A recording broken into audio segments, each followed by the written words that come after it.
Right, everyone. Well, welcome back, and we are very luckily joined this morning by local MMA fighter David Martinez. So, David, thank you very much for joining us this morning, man. So, look, first thing I want to ask you is obviously a few days ago you unfortunately had to withdraw from your upcoming fight due to both illness and injury, and I actually think your action should be recognized here as, while it definitely would have been gutting to, have to withdraw, ultimately your health is the most important thing, particularly for the longevity of your career.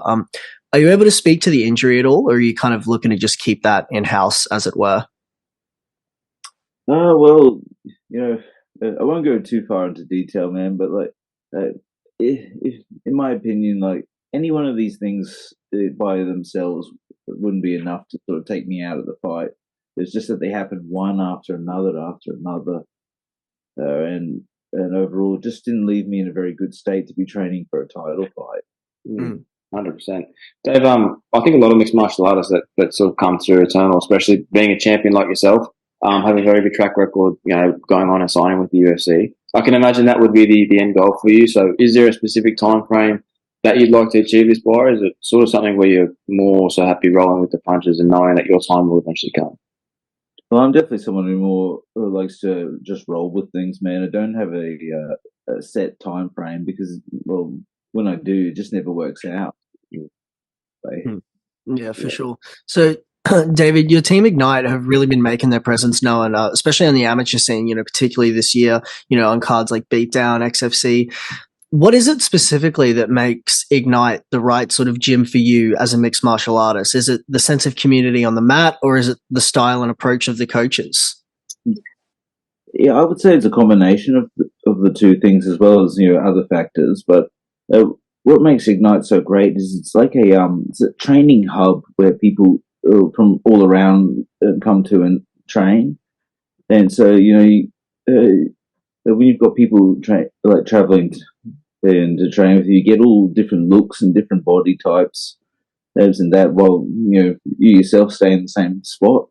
It's a very handy thing to have, as well as Dunstan's approach to training is always quite spectacular, I would say. Yeah, 100%. Dave, one thing I definitely did want to get your take on was the UFC 284 matchup between Alexander Volkanovski and Islam Makhachev. What are your thoughts heading into that fight, and honestly, who do you see walking away victorious from that one? In my mind, that's a rough matchup for my boy Volk, but I've heard people say that about nearly everyone he's fought in the past, and he just always comes up. So I believe he'll figure out a way to deal with the threats of Makhachev, and then ideally put him away. Yeah, sure. So, out of curiosity, David, did you feel that you put more pressure on yourself as a martial artist to perform in your early amateur bouts or in your early professional bouts? As on the one hand, as a new amateur, it can be a lot to take in and process when you're entering the cage and sort of entering that environment. Whereas, as a professional, there's more on the line. Obviously, a bit of money, there's your record, on the line. So, did you feel you put more pressure on yourself as an amateur or a professional? I've thought about this, but I really think, I put more pressure on myself as a professional, but I feel that's just the nature of the pressure as an amateur was building with each win type thing. So I felt like it doesn't, there's no difference between amateur and professional for me in that sense. It's just that fight after fight, like each feels a bit more, if you get what I mean there. 100%. Dave, I just want to quickly touch on something.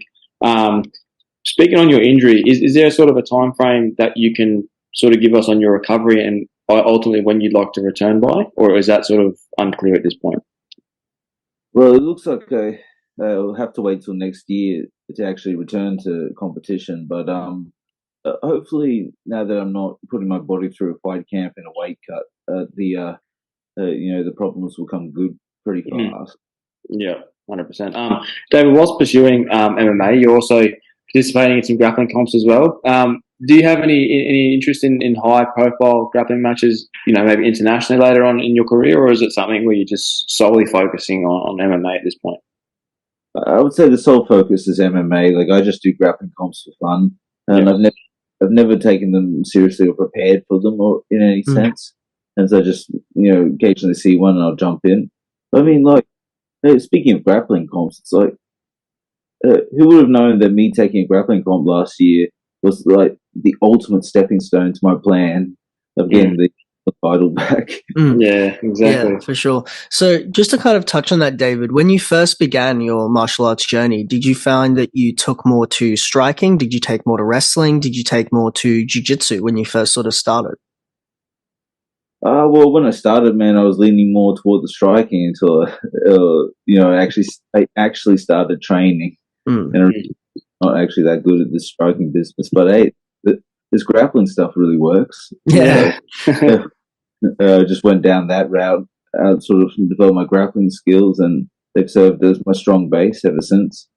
For sure. Well, look, David, last question from us, man. We don't want to keep you too long. And, it is a beautiful Saturday morning. It's a good day to go to the beach or get a coffee. So, look, David, it's very evident that your partner, Jane, is, your biggest supporter, obviously managing you, taking care of socials and interviews and all of that.